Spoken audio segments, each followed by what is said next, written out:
Siria está aquí, a 8 horas de avión de España. Es la mitad de grande y su población se concentra aquí.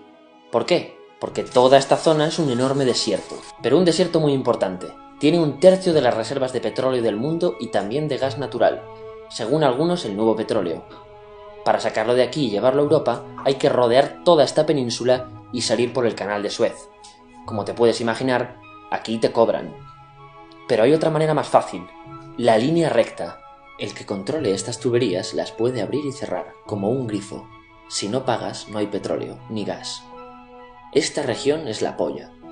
La civilización en el planeta empieza en 3 sitios y este es uno de ellos. Mesopotamia, aquí. Sumer, que te sonará menos, pero es el puto inicio de todo. Aquí también.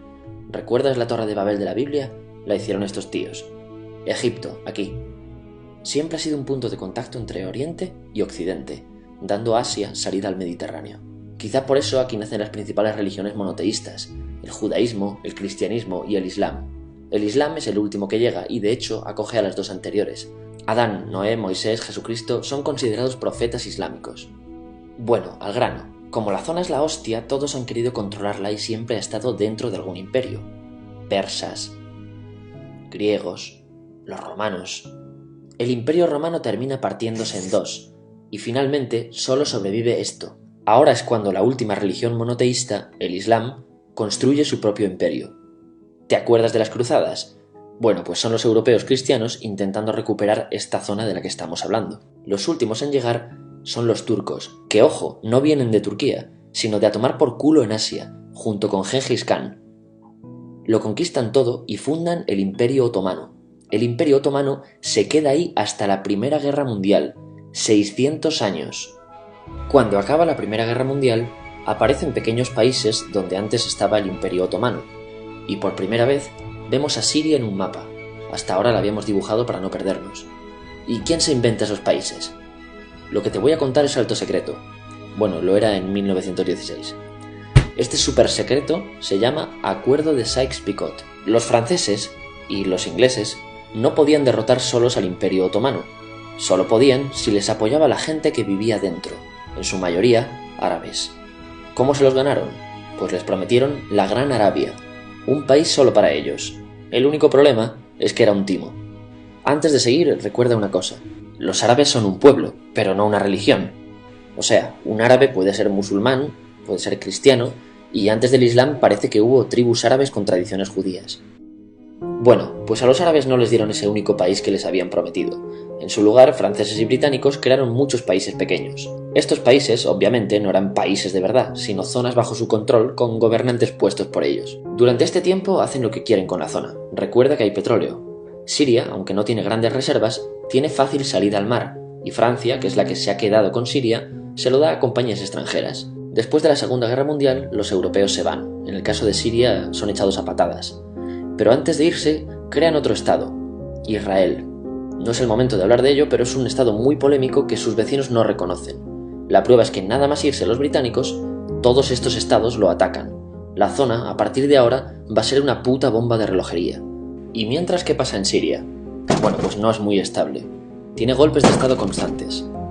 En esa época aparece en Siria una ideología que se hace con el control y se expande por el mundo árabe, el Ba'ath.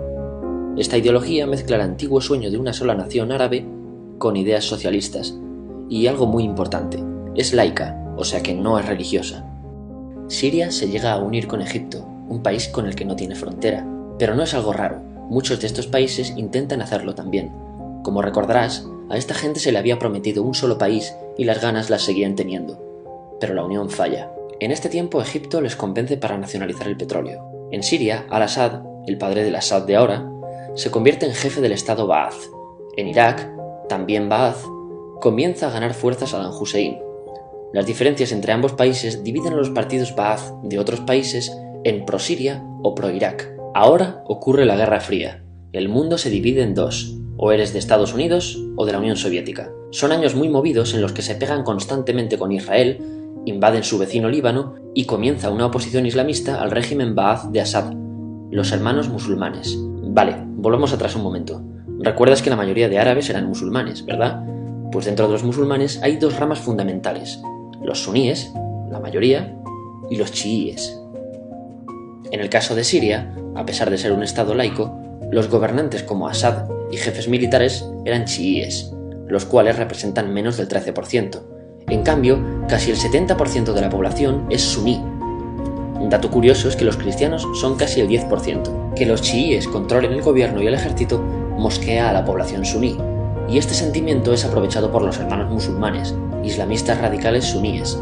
Estos toman las armas en la ciudad de Hama en contra del gobierno, y Assad acaba con la revuelta a costa de matar miles de civiles y encarcelar a mucha gente. En el año 2000, Assad padre muere y le sucede Assad hijo. Ante las presiones libera a muchos presos, trae internet y esperanzas de cambio. Hay un periodo de gran debate político y aparece la oposición.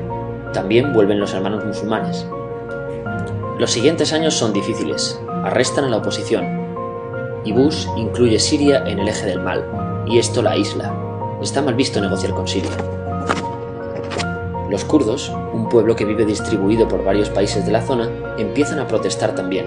Hay represión y muertos. En 2011, te sonará esto, ocurre la Primavera Árabe. ¿Qué es esto? Bueno, es una protesta que se va propagando por todos los países árabes pidiendo más democracia. Como ves, el mundo árabe, a pesar de estar dividido en países, tiene tendencias generales. Cuando llega a Siria, Assad hijo termina usando el ejército y en los enfrentamientos mueren unas 1000 personas. Los enfrentamientos irán escalando hasta que se conviertan en guerra civil. No hay un momento exacto de inicio. Lo importante es que hoy en día hay numerosas facciones en juego. Vamos a verlas. Pero primero piensa en que todo está dividido entre chiíes, la minoría, y suníes, la mayoría. Chiíes y además laicos, o sea no religiosos, son el gobierno de Al-Assad. Controla todo esto, que si recuerdas son básicamente las zonas chiíes del país. El gobierno de Assad está enfrentado al resto. También mayoritariamente laico, pero suní, es el Ejército Libre de Siria o FSA en inglés. Junto con el Frente Islámico, que es religioso, y otros 70 y pico grupos más, forman una coalición que la prensa llama simplemente la oposición. También suníes e islamistas, pero radicales, son Al-Nusra, llamados Al-Qaeda en Siria, porque son básicamente eso, Al-Qaeda en Siria. Otros islamistas radicales son el ISIS o Estado Islámico. Salen de Al-Qaeda en Irak, controlan la mayor parte de Siria e Irak y se han hecho famosos por sus atrocidades. Su objetivo teórico impacta a muchos. Es un Estado Islámico a lo largo de Asia, África y Levante, aunque a ti ya te suena, ¿verdad? En naranja tenemos al pueblo kurdo, que recordarás porque el presidente Al-Assad lo reprimió, al igual que gobiernos de países próximos también hacen. Ahora controlan militarmente esta zona.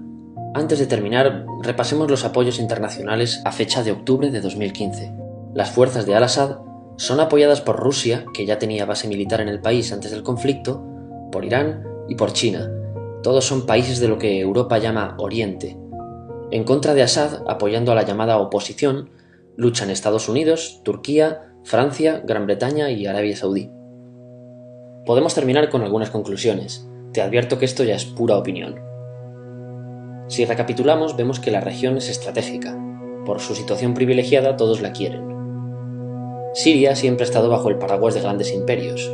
Piensa que hace 100 años la actual Francia era Francia, Gran Bretaña era Gran Bretaña, pero es que hace 200 también, y hace 300 también, y hace 400 también. En cambio, Siria solo es Siria desde hace menos de 100 años, y solo se gobierna a sí misma desde hace poco más de 50. Además, jamás decidieron sus fronteras, se las impusieron. Europa divide Oriente Medio a su antojo para controlarlo, diseñando países sin tener en cuenta su población. Muchos historiadores dicen que todo pueblo tiene la necesidad de manejar su propio destino, pero estos ingredientes que hemos visto juegan en contra de proyectos como la Siria Ba'ath, que encima usa la represión para mantenerse. En última instancia, producen una guerra civil. En este contexto no es extraño que aparezcan actores que se alimenten de la desesperación, el sentimiento suní de opresión y la visión de Occidente como invasor. ISIS usa la identidad árabe y la mitología de antiguos imperios. Cuando quieras entender el presente, pregúntate: ¿y el pasado?